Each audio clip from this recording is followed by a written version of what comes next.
नमस्कार, news one India देख रहे हैं। यहाँ पर मैं हूं आपके साथ प्रभा जोशी। पीएम आवास पर संभावित मंत्रियों के साथ बैठक जारी है। पीएम आवास पर संभावित मंत्रियों से नरेंद्र मोदी की चाय पर चर्चा जारी है। जी हां, शपथ से पहले संभावित मंत्रियों के साथ मोदी की ये मुलाकात है। तो पीएम आवास पर संभावित मंत्रियों की बैठक जारी है। आपको बताते चले कि तमाम जो संभावित मंत्री है वो इस वक्त पीएम आवास पर मौजूद है। चाय पार्टी का आयोजन किया गया है, चाय पर चर्चा की जा रही है और संभावित मंत्रियों से नरेंद्र मोदी की चाय पर चर्चा इस वक्त जारी है। शपथ से पहले संभावित मंत्रियों के साथ पीएम मोदी की ये मुलाकात है। तो आज शपथ ग्रहण समारोह होने जा रहा है। मोदी सरकार 3.0 बनने जा रही है। लगभग 7:15 बजे नरेंद्र मोदी तीसरी बार प्रधानमंत्री पद की शपथ लेंगे और मोदी के साथ उनके कुछ मंत्री भी आज शपथ लेंगे। जी हां, आपको बताते चले कि शपथ ग्रहण से पहले ही नई सरकार के मंत्रिमंडल का गठन भी होना है और सुबह से ही एनडीए के संभावित मंत्रियों के नामों की चर्चा लगातार तेज होती हुई नजर आ रही है। तो कई ऐसे संभावित मंत्री हैं जो इस वक्त पीएम आवास पर मौजूद है, चाय पर चर्चा की जा रही है। तो संभावित मंत्रियों से नरेंद्र मोदी की चाय पर चर्चा लगातार जारी है। शपथ से पहले संभावित मंत्रियों से मोदी की ये मुलाकात है।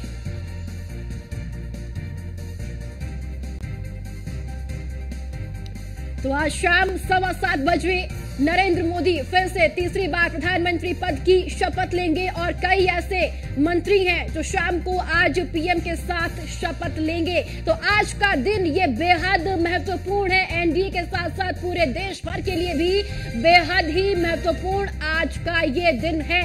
जो आपको बताते चले कि आज तीसरी बार प्रधानमंत्री के पद पर नरेंद्र मोदी शपथ लेंगे। 2014, 2019 और अब 2024। तो 2024 में एनडीए ने पूर्ण बहुमत हासिल किया है लोकसभा चुनाव में, लेकिन बीजेपी की बात की जाए तो बीजेपी ने पूर्ण बहुमत हासिल नहीं किया, लेकिन सहयोगी दलों के साथ मिलकर एनडीए को पूर्ण बहुमत मिला है और आज पीएम पद की शपथ तीसरी बार नरेंद्र मोदी लेंगे।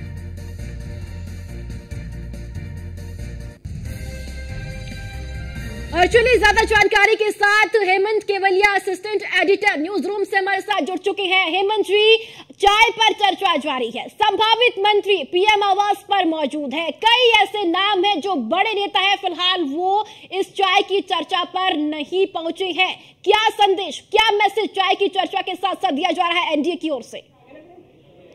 बिल्कुल प्रभा, क्योंकि इस बार जो मंत्रिमंडल है वो थोड़ा सा अलग होगा, इसमें कोई दो राय नहीं है। क्योंकि लगातार हम जब चर्चा कर रहे थे तो इस बात की चर्चा हो रही थी कि 2019 और 2014 वाली स्थिति 2024 में नहीं है। जाहिर सी बात है कि इस बार के नतीजे अलग आए हैं और नतीजे अलग आने के बाद स्थिति ऐसी है कि इस बार मंत्रिमंडल में भी कई ऐसे चेहरे देखने को मिलेंगे जिसको लेकर शायद कभी मंथन नहीं हो रहा था। लेकिन इस बार ऐसी स्थिति हो गई कि बीजेपी जो है वो संख्या पूरी जुटा नहीं पाई। यही वजह है कि पूर्ण बहुमत के साथ उनके पास मैंडेट नहीं है, गठबंधन का सहारा है। एनडीए के साथ सहयोगियों को, तमाम सहयोगियों को मौका दिया जाएगा, इसमें कोई दो राय नहीं। लेकिन उत्तर प्रदेश का अगर हम जिक्र करते हैं तो कई नाम जो निकलकर सामने आए हैं वो बहुत महत्वपूर्ण हो जाते हैं, जिसमें पंकज चौधरी एक नाम है। पंकज चौधरी जो कि महाराजगंज से चुनावी मैदान में ताल ठोकते नजर आए और अमित शाह और देश के प्रधानमंत्री नरेंद्र मोदी के बेहद करीबी, तकरीबन 35,000 वोटों से जो है वो उन्होंने जीत हासिल की।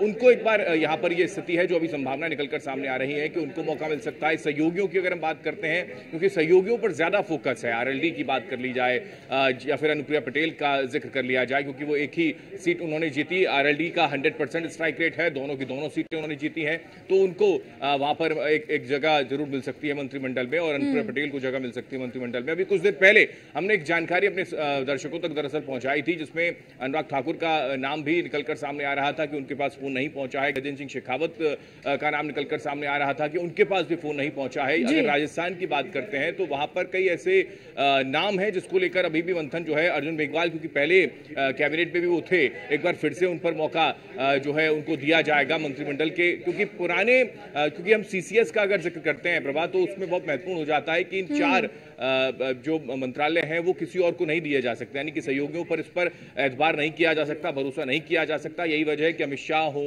राजनाथ सिंह उत्तर प्रदेश से आते हैं, राजनाथ सिंह हो, या फिर उसके साथ साथ वित्त मंत्रालय का जिक्र कर लिया जाए या फिर विदेश मंत्रालय का जिक्र कर लिया जाए, ये अपने पास कमोवेश रखा जाएगा, इतना समझ में आ रहा है।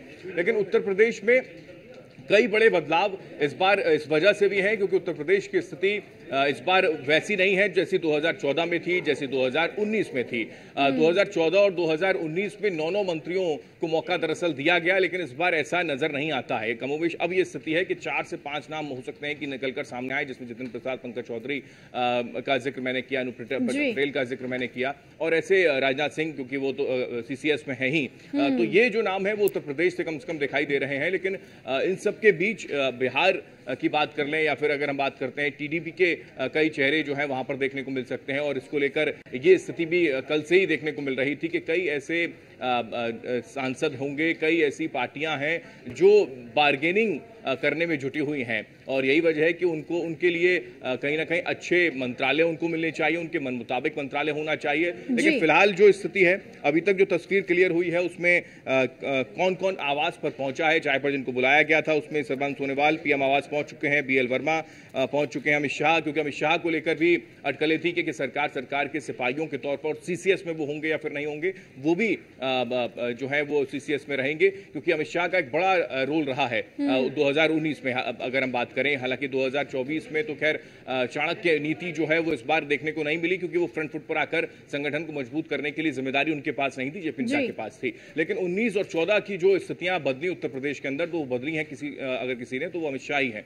यही वजह है कि उस वक्त से लेकर अब तक उनका जो कद है वो लगातार बढ़ता चला गया।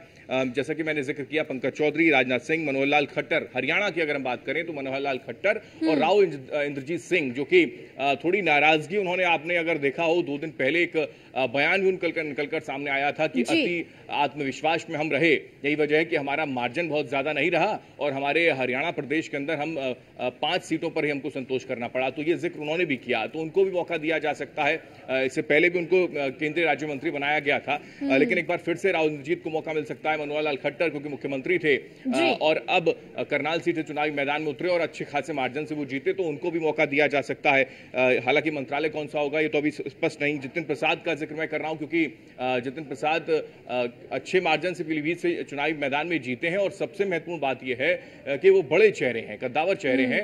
और यहां अगर संतुलन की बात करें, दलित और ब्राह्मण चेहरे को तरजीह देने की कोशिश होगी, क्योंकि आने वाला वक्त विधानसभा के चुनावों का है, उस पर भी ध्यान देना बड़ा जरूरी है। चाहे हम महाराष्ट्र की बात कर लें, बिहार की बात कर लें, या फिर उत्तर प्रदेश में 2027 का रोड मैप आज से अगर तैयार किया जाएगा तो और मजबूती मिलेगी। यही वजह है कि इन सारे समीकरणों को साधना भी इस मंत्रिमंडल में बड़ा महत्वपूर्ण हो जाता है। यही वजह है कि जितिन प्रसाद हो, पंकज चौधरी हो, या फिर और भी कई चेहरे हैं जिनको लेकर चर्चाएं चल रही हैं। जी ठीक है, हेमंत जी आपके पास लौटते हैं। दिल्ली से पीयूष तिवारी हमारे साथ जुड़ चुके हैं। पीयूष, दिल्ली में इस वक्त क्या हलचल देखने को मिल रही है? पीएम आवास पर चाय पर चर्चा हो रही है इस वक्त। बिल्कुल, अगर हम बात करें तो थोड़ी देर पहले तक, यानी करीब 1 से 2 घंटे पहले तक सभी जो सांसद है वो ये कयास लगाए बैठे थे कि शायद उनके पास भी फोन आएगा और संभवतः वो भी केंद्रीय मंत्री बनाए जा सकते हैं। लेकिन अब धीरे धीरे उनकी उम्मीदों पर पानी फिरता हुआ नजर आ रहा है, और कई सांसदों के पास जिन्होंने उम्मीद लगा रखी थी, जिनका नाम चर्चाओं में था, कई दिनों से टेलीविजन चैनल्स पर चल रहा था, उनके पास फोन नहीं गए हैं। सबसे बड़ी बात है कि ये भी जानकारी मिल रही है कि अनुराग ठाकुर के पास भी इस फोन नहीं गया है। हालांकि अभी कुछ समय बचा हुआ है, संभवतः अनुराग ठाकुर को क्या पता उनके पास फोन चला जाए या वो पहुंच जाएं। इसके साथ ही सबसे बड़ी बात है कि दिल्ली की अगर हम बात करें तो दिल्ली से हर्ष मल्होत्रा और कमलजीत सहरावत भी प्रधानमंत्री आवास पर पहुंची हुई हैं। दिल्ली की 7 सीटें भारतीय जनता पार्टी के खाते में इस बार गई है और पिछली बार भी गई थी, तो शायद यही कारण है कि अगर बीजेपी को ऐसा लगता है तो बीजेपी के कोटे से दिल्ली से 2 मंत्री भी बनाए जा सकते हैं। हालांकि अभी भी जो ज्यादातर जो चांस है वो कमलजीत सहरावत के हैं। इसके साथ ही अगर हम बात करें तो जो नाम अभी चल रहे हैं। इसके अलावा भी कई जो सांसद हैं वो पीएम आवास पहुंचे हुए हैं, क्योंकि आमतौर पे पीएम आवास के बाहर जो मीडिया कवरेज होता है वो थोड़ी दूरी पर होता है, तो नेताओं को पहचानना या उनकी गाड़ियों में से पहचानना काफी असंभव होता है। तो कहीं ना कहीं जो नेता अपने घरों से निकले हुए हैं या जिन नेताओं को देखा गया है उनके बारे में चर्चा की जा रही है, लेकिन उत्तर प्रदेश से और भी सांसद जो हैं वो मंत्री बनाए जा सकते हैं, और भी सांसद जो हैं वो कहीं ना कहीं सोर्सेस के हवाले से जानकारी मिल रही है कि प्रधानमंत्री आवास पर पहुंचे हुए हैं, यानी कि उनको भी फोन गया हुआ था। इसके साथ ही सबसे बड़ी बात है कि उत्तर प्रदेश में इस बार बीजेपी की सीटें निश्चित रूप से कम आई है, तो भारतीय जनता पार्टी की इस बार कोशिश रहेगी कि जातिगत जो समीकरण है वो सेट किया जाए और उस हिसाब से कहीं ना कहीं केंद्र में मंत्री उत्तर प्रदेश के कोटे से या यूं कहेंगे बीजेपी कोटे से बनाया जाए। उत्तराखंड के लिहाज से बात करें तो उत्तराखंड से जो अजय टम्टा हैं वो प्रधानमंत्री आवास पर पहुंचे हुए हैं। इससे पहले तमाम नामों पर चिंतन मंथन हुआ था, तमाम चर्चाएं हुई थी, बैठकें लगातार हुई थी। सबसे बड़ी बात है कि इस बार भारतीय जनता पार्टी ने ज्यादा तो बदलाव नहीं किया है। आपने देखा कि तमाम जो बड़े दिग्गज चेहरे हैं भारतीय जनता पार्टी के, जो ठीक है पीयूष आपके पास लौटते हैं। हेमंत जी, अगर बात मंत्रिमंडल की करें तो यहाँ पर कई ऐसे बड़े नेता हैं जिन्हें रिपीट किया जा रहा है। अमित शाह, राजनाथ सिंह और जेपी नड्डा को भी अब मंत्रिमंडल में शामिल किया जा रहा है। अगर अमित शाह का जिक्र करते हैं तो 2014 में वो अध्यक्ष रहे और 2019 में उनको मोदी मंत्रिमंडल में शामिल कर दिया गया। लेकिन कई ऐसे नाम हैं जो उम्मीद लगाए हुए बैठे थे कि उन्हें मंत्रिमंडल में शामिल किया जा सकता है, लेकिन उनको अब निराशा हाथ लग रही है क्योंकि फोन नहीं आया है पीएम आवास से। बिल्कुल, क्योंकि ये अगर स्थिति है तो जी हेमंत जी आपके पास लौटते हुए इस वक्त बड़ी खबर आ रही है, पीएम आवास पर बैठक खत्म हो गई है। जी हाँ, पीएम आवास पर चाय पर बैठक के बाद संभावित मंत्री अब बाहर निकले हैं। आपको बताते चले कि प्रधानमंत्री के साथ चाय पीकर संभावित मंत्री खुश नजर आ रहे हैं, और संभावित ये वही मंत्री है जिन्हें मंत्रिमंडल में शामिल किया जा सकता है। तो पीएम आवास पर बैठक अब खत्म हो गई है। चाय पर चर्चा का आयोजन पीएम आवास पर किया गया था और अब यह चर्चा समाप्त हो चुकी है। पीएम आवास पर चाय पर बैठक के बाद मंत्री, जो संभावित मंत्री हैं, वो खुश भी नजर आ रही है। हेमंत जी, बैठक खत्म हो गई है, लेकिन जो संभावित मंत्री है उनके चेहरों पर खुशी नजर आ रही है।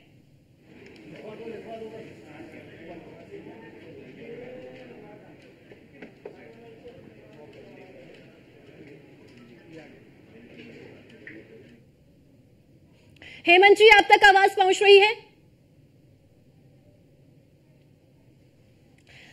और ये तस्वीर आपके सामने पीएम आवास से है। लगातार अब देखिए मंत्री वापस निकलना अब शुरू हो चुका है। जो संभावित मंत्री हैं जिन्हें मोदी मंत्रिमंडल में शामिल किया जा सकता है, और अब जो चाय पर चर्चा चल रही थी फिलहाल समाप्त हो गई है और शाम 7:15 बजे शपथ ग्रहण समारोह होना है। पीएम पद की शपथ नरेंद्र मोदी तीसरी बार लेंगे और कहा यह जा रहा है कि जो संभावित मंत्री हैं उनके नाम भी सामने निकल कर आए हैं। हेमंत जी का रुख करूंगा एक बार फिर से। हेमंत जी, अब देखिए चाय पर जो चर्चा चल रही थी फिलहाल तो खत्म हो चुकी है, लेकिन संभावित मंत्रियों के चेहरों पर खुशी जरूर नजर आ रही है अब। बिल्कुल, जिस तरीके से ये माना जा रहा था कि क्योंकि इससे पहले हमने देखा कि इतना दिन का जो वक्त लगा है इन सारी चीज़ों को मैनेज करने के लिए लगा है, और यही वजह है कि सुबह जैसे कि जानकारी लगातार न्यूज़ ऑन इंडिया अपने दर्शकों तक पहुंचा रहा है कि संभावित वो कौन कौन से मंत्री होंगे वो हम चला रहे हैं। और अब ये स्थिति है कि बैठक खत्म हुई और उसके बाद संभावित जो मंत्री हैं वो बाहर निकले और उनके चेहरे पर खुशी, इस तरीके का जिक्र होना शुरू हो चुका है। जाहिर सी बात है कि सभी जो हैं जिनको 7:15 के बाद जो एक शुभ मुहूर्त निकाला गया है, देश के प्रधानमंत्री नरेंद्र मोदी जो है वो तीसरी बार हैट्रिक लगाते नजर आएंगे, तो उनके साथ संभावित जो मंत्री हैं वो मंत्री ही बनेंगे। ये स्थिति जो है वो स्पष्ट हो गई और इसी को लेकर सब कुछ जो है वो अब मैनेज हो चला है, ये समझा जा सकता है। यही वजह है कि इस तरीके की जानकारी निकलकर सामने आ रही है। जैसे कि मैंने पहले जानकारी दी कि उत्तर प्रदेश के बाद जब हम राजस्थान की बात कर रहे थे, उत्तराखंड की अगर हम बात करें तो अजय टम्टा जो है उनको भी, जैसे कि पीयूष ने भी बताया, कि उनको भी मंत्रालय में जगह मिल सकती है। और सबसे बड़ी बात यह है कि तमाम वर्गों को साधते हुए जातीय समीकरणों को बनाते हुए इस बार मंत्रिमंडल का गठन है। इससे पहले 2014 और 2019 में स्थितियां अलग थीं। इस बार 2024 में स्थितियां वैसी नहीं है, उनके अनुकूल नहीं है। यही वजह है कि सभी वर्गों का ख्याल रखना बड़ा महत्वपूर्ण हो जाता है और मंत्रिमंडल के लिहाज से उनकी जो हिस्सेदारी का जिक्र अमूमन आपने देखा था प्रभा कि राहुल गांधी करते थे, जनगणना का जिक्र वो करते थे, तो ये हिस्सेदारी वाली स्थिति है कि मंत्रिमंडल में सभी को साधते हुए जो है वो जगह दी जाए। यही वजह है कि चाहे दलित हो या फिर ब्राह्मण चेहरा हो या फिर तमाम और वर्गों का अगर जिक्र कर लिया जाए, उन सभी को साधने का जो प्रयास है मंत्रिमंडल में किया गया। अब देखना यह है कि 7 बजे के बाद जो मुहूर्त है, जो निकाला गया है, जो वक्त है उस सेरेमनी का, उसमें कौन कौन से ऐसे चेहरे हो सकते हैं, क्योंकि हमने देखा है कि एंड वक्त पर भी स्थितियां थोड़ी सी बदल जाती। बिल्कुल बिल्कुल हेमंत जी, आपके पास लौटते हैं। पीयूष, देखिए जिस तरीके से अब जो बैठक है वो खत्म हो गई है, चाय पर चर्चा हो रही थी, लेकिन जो संभावित मंत्री है उनके चेहरों पर जो खुशी है, यकीनन अब साफ तौर पर यही तस्वीर सामने निकल कर आ रही है कि उनको यह साफ हो चुका है कि उन्हें मंत्री बनाया जाएगा, मोदी मंत्रिमंडल में शामिल किया जाएगा। बिल्कुल, सबसे बड़ी बात है कि भारतीय जनता पार्टी को जब से सीटें कम मिली है उसके बाद कहीं ना कहीं तमाम जो नवनिर्वाचित सांसद हैं, चाहे वो मौजूदा सांसद रहे हों, चाहे वो पहली बार जीत कर आए हों, उनके अंदर एक डर था, एक भय था कि क्या टीडीपी कहती है, क्या जेडीयू कहती है, और क्या हम फिर से कैबिनेट में हम जगह बना पाएंगे या नहीं बना पाएंगे। और जो नए नवनिर्वाचित सांसद हैं उनके मन में भी था कि क्या हमें जगह मिलेगी या नहीं मिलेगी। और कहीं ना कहीं जिन लोगों का नाम फाइनल हुआ, और ये नाम ऐसे नहीं फाइनल हुआ, आपने देखा कि पिछले 2 दिन पहले एक महत्वपूर्ण बैठक हुई थी और लगातार वो बैठक भारतीय जनता पार्टी के राष्ट्रीय अध्यक्ष जेपी नड्डा के आवास पर यह बैठक हुई थी। और पहली बार ऐसा देखा गया था कि जब संघ के भी पदाधिकारी वहां पर पहुंचे हुए थे। उसके बाद गृह मंत्री अमित शाह के साथ बैठक हुई, उसके बाद देर रात तक अश्वनी वैष्णव और मनसुख मंडाविया के साथ यह बैठक होती रही। सबसे बड़ी बात है कि उस बैठक के बाद गृह मंत्री के आवास पर बैठक हुई, पीएम आवास पर बैठक हुई, और कल भी देर रात तक प्रधानमंत्री आवास पर बैठक हुई है। और ये बैठक इसीलिए हुई है कि किन किन लोगों को मंत्रिमंडल में जगह दी जाएगी। अचानक से ये नाम तय नहीं किए गए हैं, पूरी तरीके से रणनीति बनाई गई है। और ये रणनीति इसलिए बनाई गई है कि जिसको लेकर जेडीयू को भी किसी बात को लेकर नाराजगी ना हो, टीडीपी को भी नाराज ना किया जा सके, और जो बीजेपी कोटे से जिनको मंत्री बनाया जा रहा है, कहीं ना कहीं ये तय किया गया है कि खासतौर पे जिन जिन राज्यों में आने वाले दिनों में चुनाव होने वाले हैं या आने वाले कुछ महीनों बाद चुनाव होने वाले हैं, कुछ साल भी अगर बाद चुनाव होने वाले हैं, तो वहां पर एक मैसेज जाए कि हमने आपके क्षेत्र से एक सांसद को केंद्र में भेजा है और सांसद बनाया है। इसके अलावा जातीय समीकरण भी आमतौर पे देखा गया है, चाहे वो टिकटों के बंटवारे की बात करें या जब मंत्री बनाया जाता है उस समय भी जातीय समीकरण देखा जाता है, और इस बार भी उसकी बानगी देखने को मिलेगी।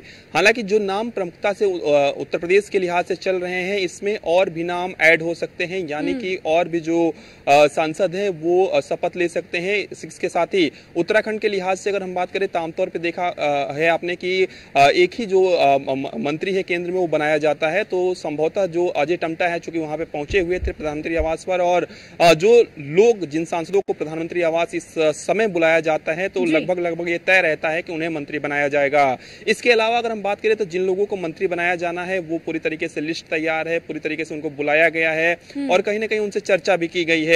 सबसे बड़ी बात है कि आज शपथ ग्रहण समारोह है और भारतीय जनता पार्टी निराश नहीं है। भारतीय जनता पार्टी ये कह रही है कि हम ठीक है, लौटते हैं पीयूष आपके पास। हेमंत जी, अनुराग ठाकुर को कॉल ना आना कहीं ना कहीं चौंकाने वाला तो है ही, लेकिन जिस तरीके से एनडीए के जो सहयोगी दल है उनको भी खुश रखना अब बीजेपी के लिए बड़ी बात है यहाँ पर कि उनको भी मंत्रिमंडल में शामिल किया जाए। बिल्कुल, अभी तक जो स्थिति है और जैसा कि जानकारी है कि वो नहीं पहुंचे, तो ये साफ तौर पर समझा जा सकता है कि कहीं ना कहीं उनका नाम जो है वो अभी तक जो स्थिति है, जैसे कि कुछ भी जानकारी दे रहे हैं कि स्थिति ऐसी है कि शायद वो नहीं है मंत्रिमंडल में, मोदी 3.0 में वो नहीं हो सकते हैं। लेकिन सबसे महत्वपूर्ण बात यह है कि क्या, क्योंकि उस वक्त अटकलें ये भी लगाई जा रही थी, क्या जो कंगना रनावत हैं उनको मौका दे दिया जाएगा, ऐसी स्थिति हो सकती है। अब जेपी नड्डा का जिक्र भी आपने भी ये जानकारी दी कि उनको भी क्या मंत्रालय में शामिल किया जा सकता है।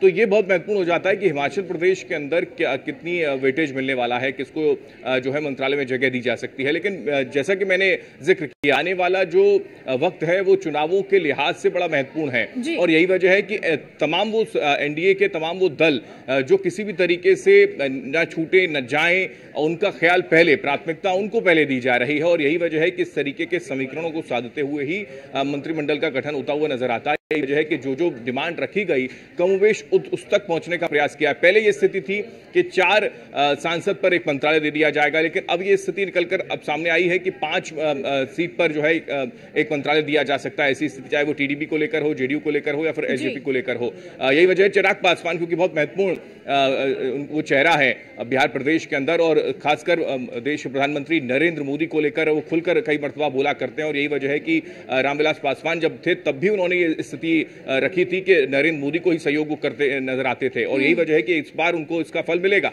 उनको जगह दी गई। तो ये समझा जा सकता है कि तमाम और जो एनडीए के सहयोगी जो दल हैं उन पर ज्यादा फोकस करते हुए बीजेपी के तमाम जो चेहरे हैं उनको मौका नहीं दिया जाए, इसमें कोई दो राय नहीं। जी हेमंत जी, लगातार जिस तरीके से मंत्रालयों को लेकर भी जिक्र हो रहा था कि जेडीयू और टीडीपी ये 2 ऐसे महत्वपूर्ण सहयोगी दल है जिन्होंने कई मंत्रालयों की मांग रखी है, जिससे सूत्रों से जानकारी भी मिल रही थी। अगर टीडीपी का जिक्र करते हैं तो तेलुगु देशम पार्टी ने लोकसभा स्पीकर का पद मांगा, और उधर जेडीयू ने भी कई ऐसे मंत्रालय हैं जिसकी उन्होंने मांग की है। अब क्या आगे स्थिति देखने को मिल सकती है, क्योंकि बीजेपी अपने कई बड़े नेताओं को रिपीट कर रही है, जिसमें अमित शाह है, निर्मला सीतारमण है, राजनाथ सिंह है।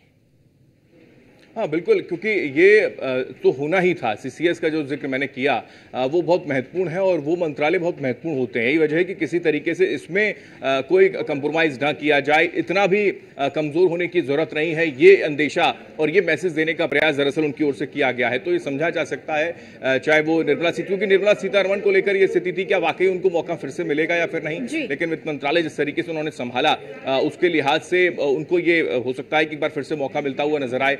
इसके अलावा चाहे राजनाथ सिंह की बात कर लें, अमित शाह की बात कर लें, क्योंकि वो मंत्रालय जो बहुत महत्वपूर्ण है, रक्षा मंत्रालय की बात कर ली जाए, गृह मंत्रालय की अगर बात कर ली जाए, ये मंत्रालय बहुत महत्वपूर्ण है जो सीसीएस में आते हैं। तो इसको किसी भी तरीके से सहयोगियों में बांटने का कोई उद्देश्य नजर नहीं आता है देश के प्रधानमंत्री नरेंद्र मोदी का। ये अपने पास वो रखेंगे, इसमें कोई दो राय नहीं है।